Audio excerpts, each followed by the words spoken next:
Did y'all see the new trailer for the movie The Idea of You featuring Anne Hathaway and Nicholas Galitzine? Galitzine? I don't know how to say his name. But the movie is definitely not inspired by a certain kind of writing featuring a certain kind of band. It's not inspired by that. It's completely original, has never been done before. After. Huh? Who said that? Hey, what's up, How are we today? It's Mebby, and people love tropes. It's an undeniable fact, guys. I'll be honest, if I see a trope that I like in a movie or book, even if I have seen it 1,000 times before, I will eat it up. Middle-aged guy basically adopts younger sidekick. Give me it. There's a royal love triangle and our protagonist doesn't know whether to choose love or the crown. Yes. Give me it. There's a teenage girl who happens to be reading a book at a concert. Why the not? Give it to me. You see, these tropes also happen to be very, very common in fan fiction. And with the recent rise of movies that are literally being based off of fan fictions, I feel like we should pay tribute to an OG. A movie that has likely inspired many fan fictions and gave us the original girl who just does not give a about a male celebrity, which then turns into them having a romance, obviously, because she can just understand him like no one else can. She sees the real him, not some celebrity that everybody paints him out to be. I hated that. You know it, you love it. One of the best Disney Channel original movies out there, Starstruck. I really like this movie. I really like this movie a lot. It literally lives rent-free in my head because of its iconic moments, its use of tropes, and the fact that I truly believe it inspired thousands of fan fictions. And the songs, guys, the songs hit, the songs slap. I'm not kidding, these are all certified bangers right here. That all being said, I haven't watched this movie probably in like 4 years, so I thought it'd be fun to revisit this severely underrated movie because it is probably a lot more unhinged than I originally remember, and I actually just really needed an excuse to sit down and analyze it, so I need to revert to my childhood self to be happy. Okay, so with all that being said, let's watch the best representation of a 2010s Tumblr girl to ever come from a dcom.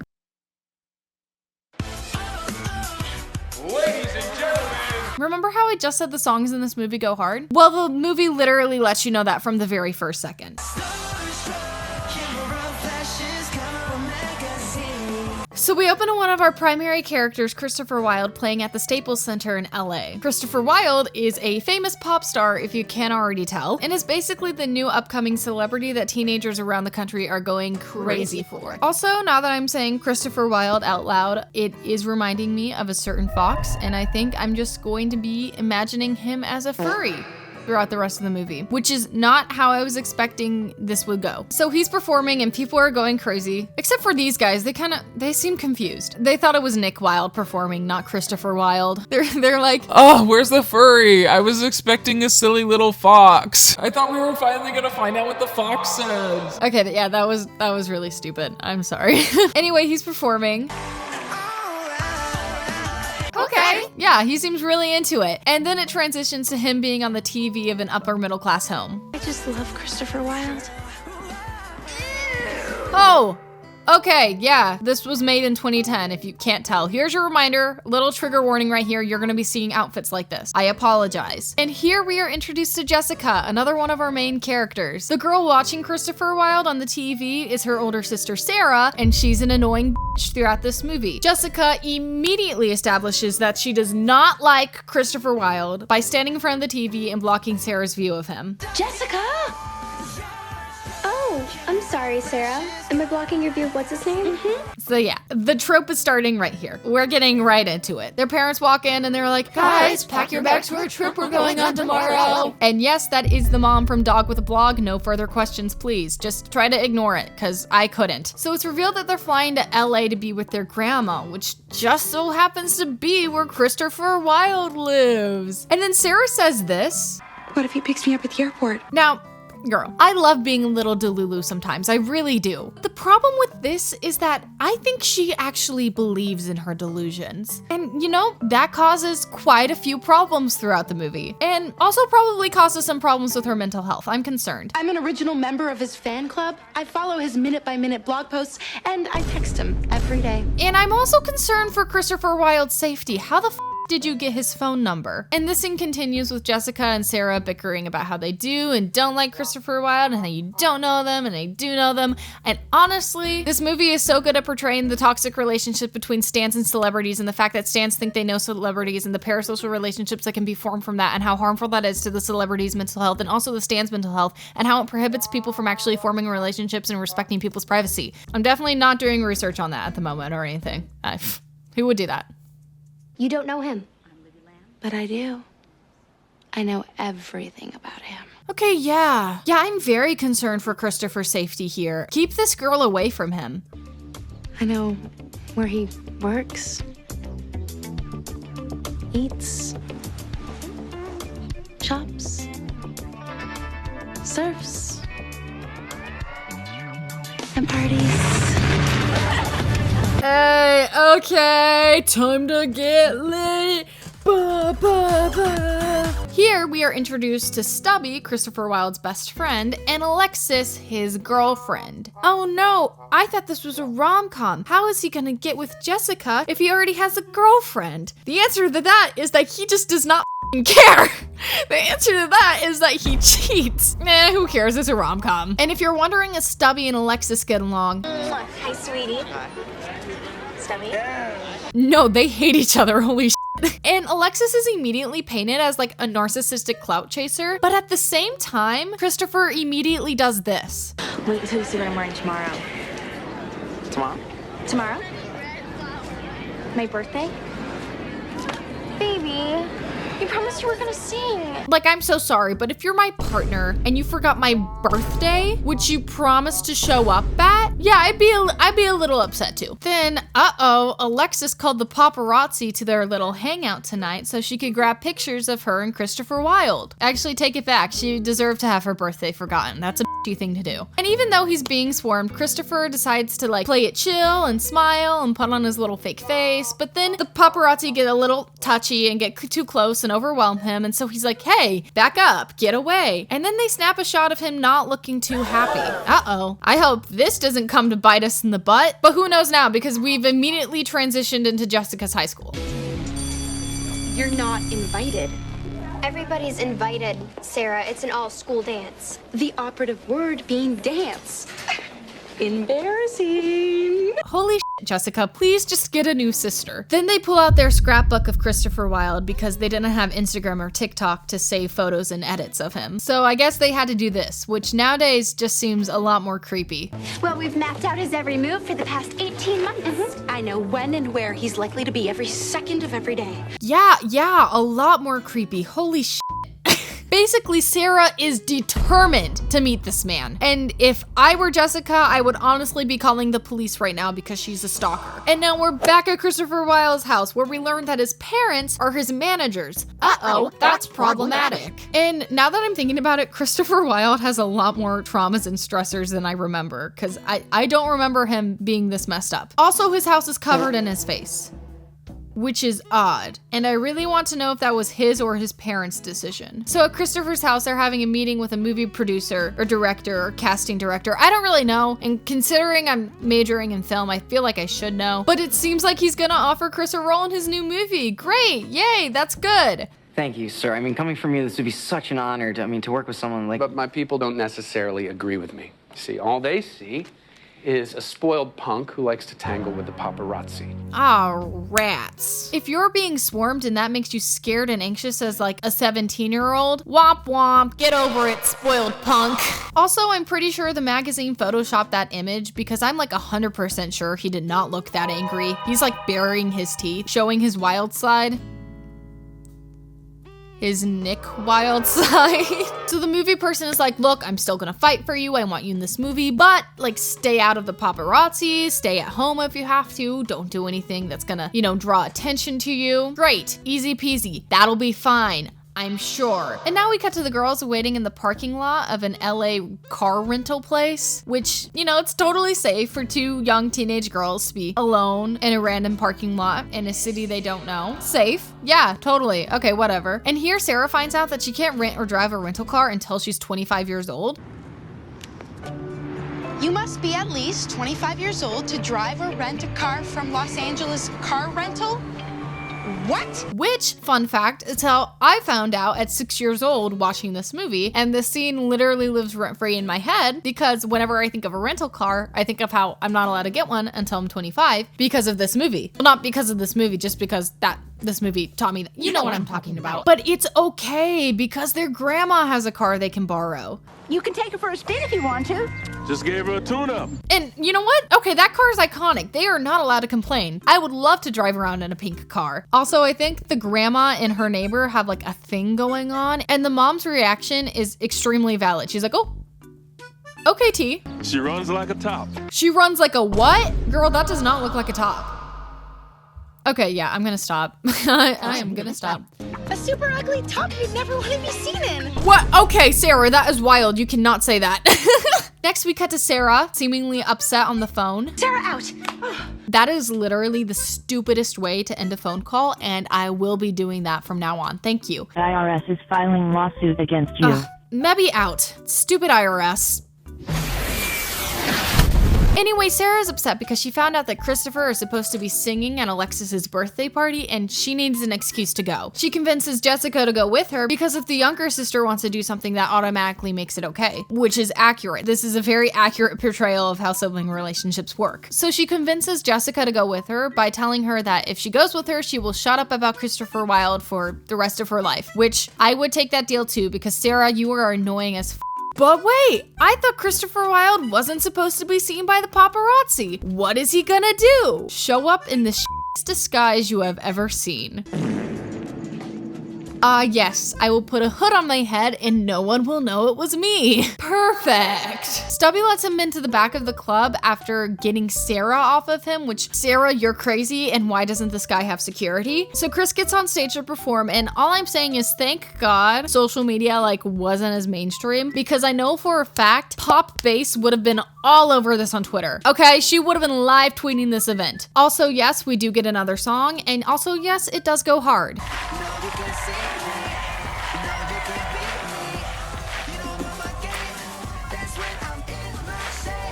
It was established earlier that Stubby and Christopher have been best friends since the 4th grade. And you know what? You can tell because they do not dance like they are performing for a club right now. They dance like they are performing for their parents so they can have a sleepover. And Sarah actually got inside the club to try to find this guy. Don't ask me how she's got in. I'm pretty sure she's killed people, so anything is on the table here. But she just misses Chris before he leaves, so she gets upset and growls for some reason. Okay, weird. But she left Jessica to sit in the car so it wouldn't get towed. This older sister left her younger sister in a car in a no parking zone alone next to a club in LA. Jessica needs to get a new older sister. That is not safe. And Jessica knows this because she's fed up and leaves. Just leaves the car. Okay, who cares if it gets towed? And here we get the most romantic meet cute to ever happen.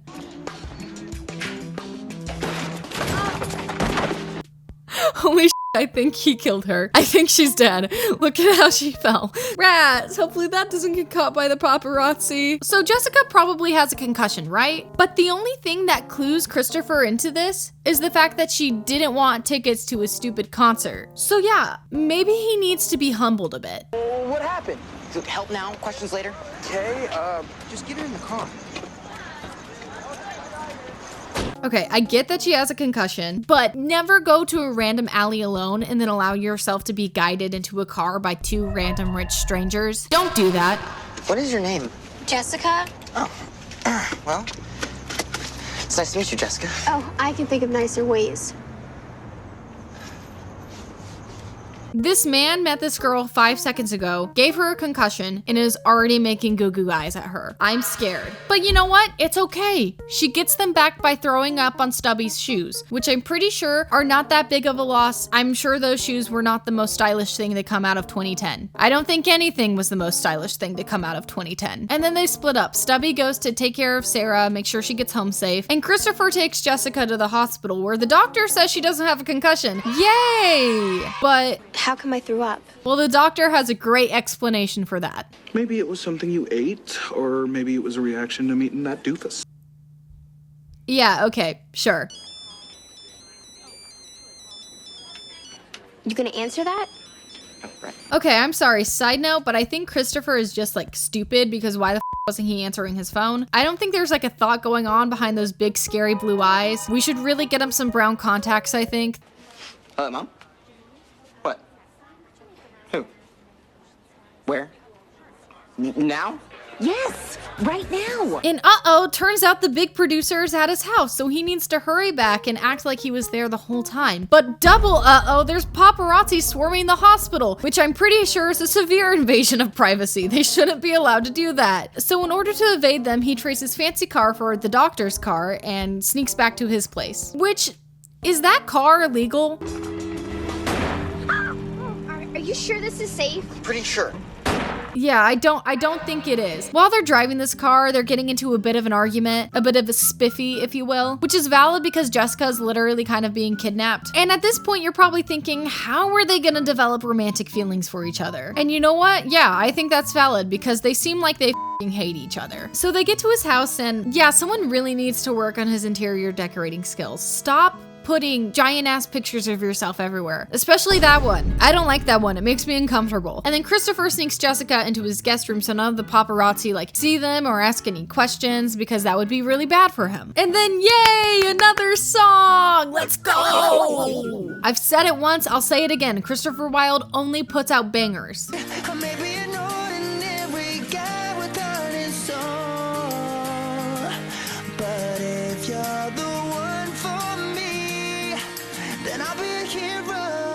And ooh, I think Jessica's actually getting a little wooed by it. You could even say she's getting a little starstruck.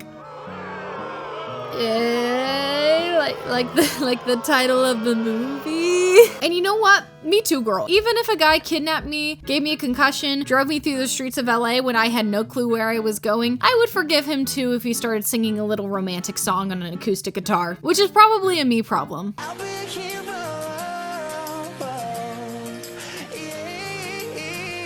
Wait guys, why was that kind of cute? Why am I blushing? Oh my god. I literally can't be allowed to watch rom-coms. They're my favorite thing ever and I get way too invested in them. Then after his song, Jessica tries to make her escape in the least urgent way possible. Like, I don't know, girl, if a guy kidnapped me, I think I would be sneaking around his house at a little bit of a faster pace, especially if it was covered in his face. That would creep me out, give me major serial killer vibes. But she just walks into the garage and rats, he catches her. How did he do that? You said you'd take me home. When? Just pick a car. I'll take you home. No. Fine, we'll walk.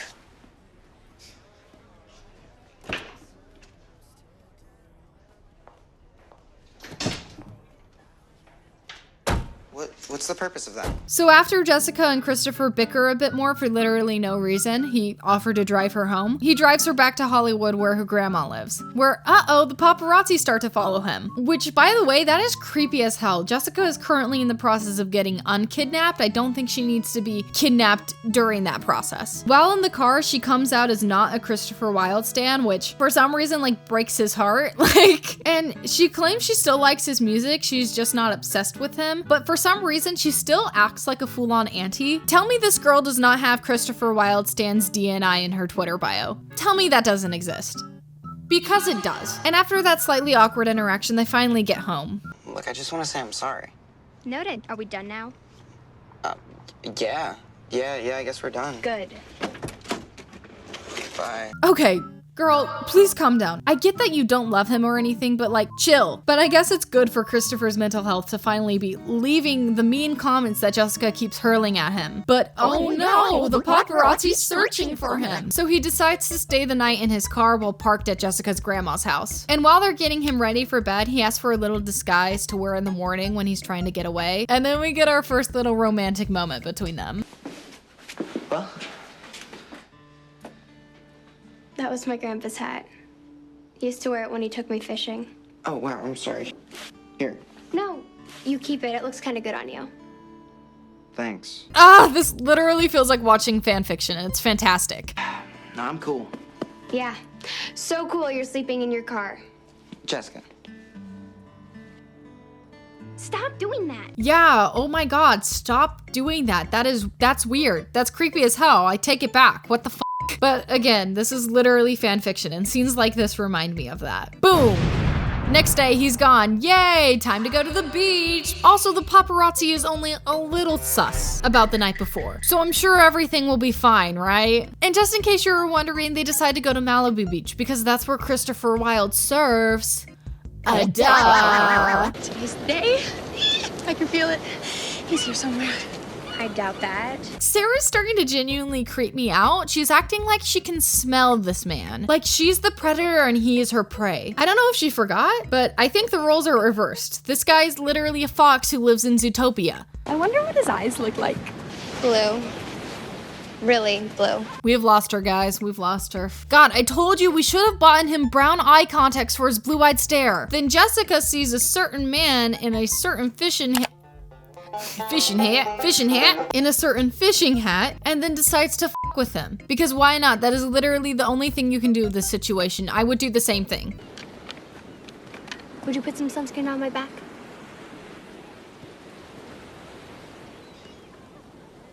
How'd you know it was me?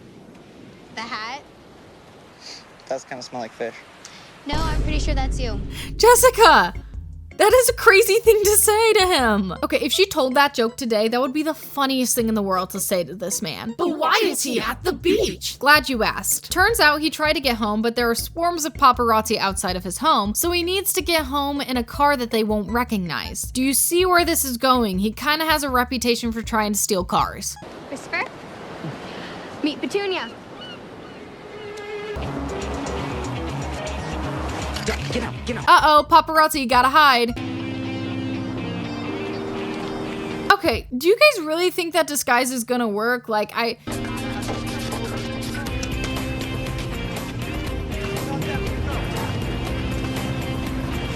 It worked. Yeah, I think everyone in this movie is just really fucking stupid. Then they kind of flirt a bit, which is a little weird because you have a girlfriend, Christopher, but whatever. And now it's time for a fun, cute montage where the characters bond and they take photos and they'll cry over these memories later in the movie, but that doesn't matter right now. And it's also set to one of the biggest bangers in the entire movie.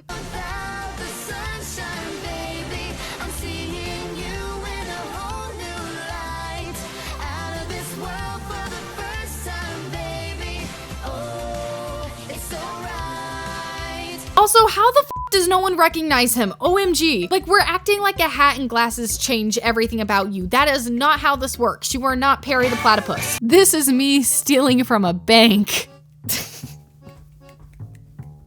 Hey, are you stealing? No, I'm not a wanted criminal. Oh, dude, sorry. I could have sworn you looked like the criminal stealing from our bank. Yeah, no, I saw him go that way. He doesn't wear sunglasses. Oh, chill. Cool, thanks. Yeah, I'm gonna go get him. I am a police officer who is very good at their job. Okay, yeah, cool, good luck.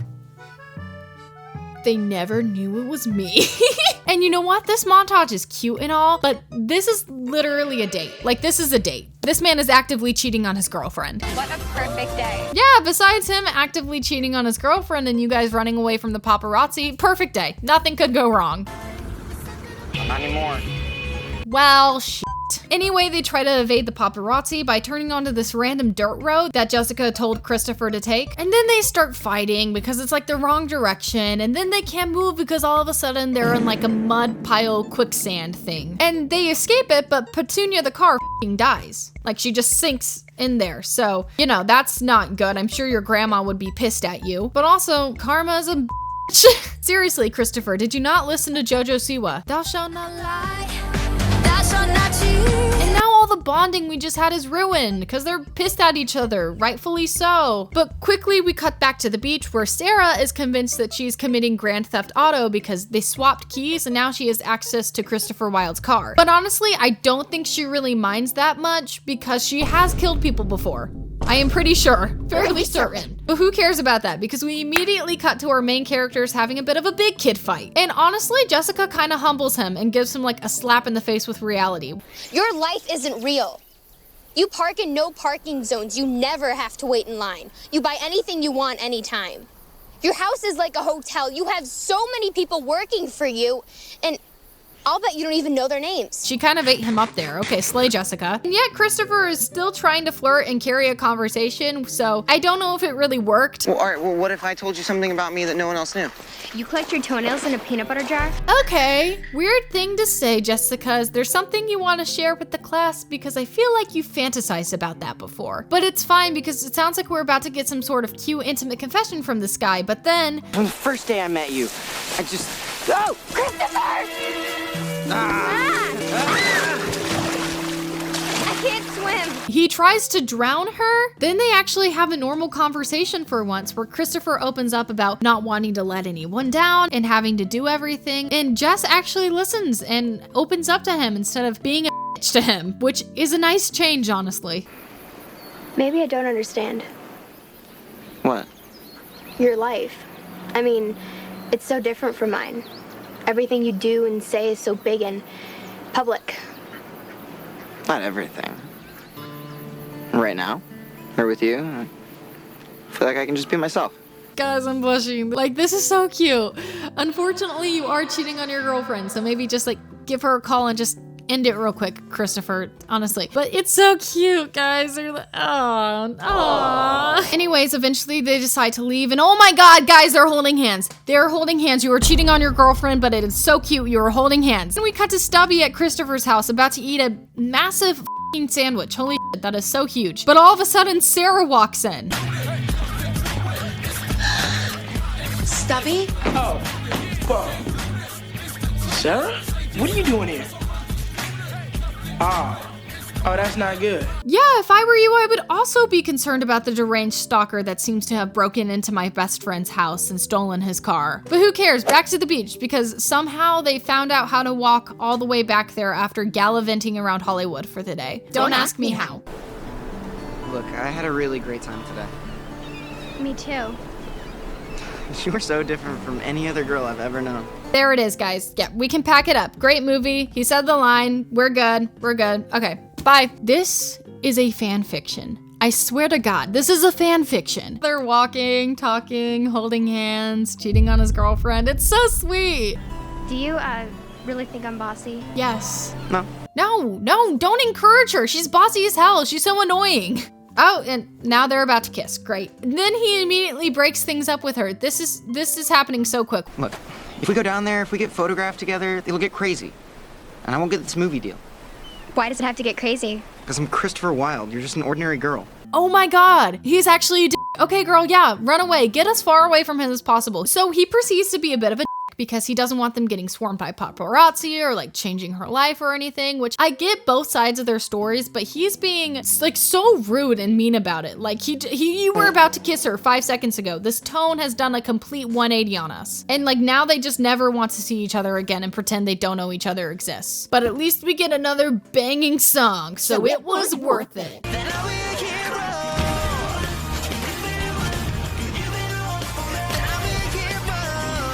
Never mind, we've actually already heard this song before. It's just emo now. Film nerd time. I really like how they paralleled the reprise of the song, like the emo angsty version with the acoustic one at the beginning, because it reflects the moment they like kind of first fell for each other compared to now when they're like going away from each other. I don't know, it's just a little parallel I noticed. Okay, back to it. Anyway, the emo song continues as she disassociates at her grandma's house and he records it in his studio. After he finishes the song, they all like take a break and he goes to his laptop with Stubby and starts looking at a slideshow of photos of her. That is weird as hell, dude. Stop that. Don't do that. No, thank you. And then Alexis walks in. Uh-ohs. Look, Alexis, I can explain. I don't want to know who she is.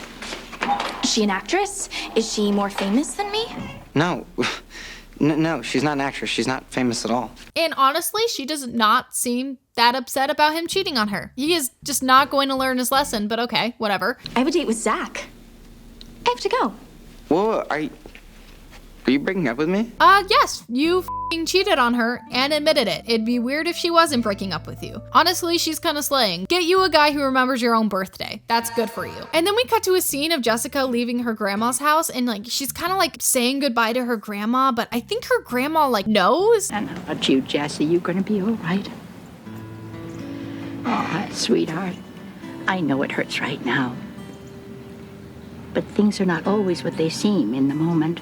Like, they must have cut out a scene because it seems like her grandma completely understands the situation that is happening right now. Also, her grandma is not upset about her car sinking in the mud for some reason. We're just chill with these things now. I'm not even gonna ask questions anymore because these characters have serious main character syndrome. Like, they just cannot get in trouble for anything, apparently. Speaking of main character syndrome, the paparazzi clocked who Jessica was, and now Chris is in trouble with the movie deal. And so he has to make up a fake story about Jessica in order to get the movie, which definitely won't hurt her feelings or make things worse. Anyway, movie time. So we're talking about this girl, Jessica Olsen. Yeah, she looks kind of familiar. And holy shit, she has stalkers outside of her house. This has to be illegal. Like, please just call the police. Like, that cannot be legal. Celebrities might have to put up with this, but I don't. Jessica, tell us about your weekend with Christopher Wilde. We only want the truth. You don't want the truth. Or yell at them. Yeah, okay, that works too. You take a good, normal person and turn him into your own little reality show. You build him up into a big celebrity just so you can tear him down in public. Just so you can sell magazines and TV shows? That's really sick. Yes, girl. Yes. Eat them up. That whole monologue is still so relevant today. That's really all I have to say. It's just sad that people still have to deal with this all the time. In the past 14 years, it still just has not changed. Then we cut to Christopher being sad and emo about losing his new girl, and then he gets humbled by Stubby. Yes, as he should. He needs to be humbled. So no more movie time because Christopher decides to quit it because he never wanted to do it in the first place. And then he passes the humble train over to his parents because he's sick of them being his toxic managers, which is valid. Good for you, King. But now, in case you forgot from the beginning of the movie, it's time for the school dance. Yay! Yes, school dance time. Yes! Because it is not a dcom without one. I literally don't know if there's a Disney Channel original movie out there without like a big dance. At least in one of the series. Like, it has to happen. It's a mandatory event. Then we get like a little sister redemption moment for Sarah, which I don't know if she deserves one because she's still kind of a bitch and I don't like her. She doesn't deserve it, but she helps Jessica get ready for the dance, and then they go to the dance together, and oh my god, this dress. Guys, I want this dress. I need this dress. This dress was everyone's in the 2010s, okay? Every main character of the Disney Channel original movie has worn a dress somewhat similar to this, and I need it in my life. And Sarah even tells her that Jess looks cute, which Jess, for some reason, responds with this. You know, Sarah, in a weird way, you're a good sister. Which is not true. No, she's not. She's actually a bitch. She's crazy. I think she's killed people. Pretend you don't know me. See, she's a horrible sister. So then Jess goes into the dance and continues to pretend she doesn't know her sister, but then all of a sudden, the lights go dark. It's Christopher Wilde! I am so shocked. Oh my god, I'm freaking out. Ah! My head hurts from doing that. Oh my god. Okay, I'm good. Jessica Olsen? There's some things I forgot to say to you back in California.